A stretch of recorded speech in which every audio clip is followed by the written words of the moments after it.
How do you pronounce these? Russian name, former premier of the Soviet Union. For reference in Russian, and we'll be looking at how to say more names from Russia, it is said as Nikita Khrushchev, Nikita Khrushchev. Now in English it's generally said as Nikita Khrushchev.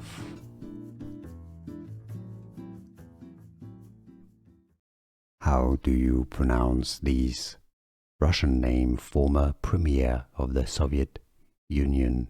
For reference in Russian, and we'll be looking at how to say more names from Russia, it is said as Nikita Khrushchev, Nikita Khrushchev. Now in English it's generally said as Nikita Khrushchev.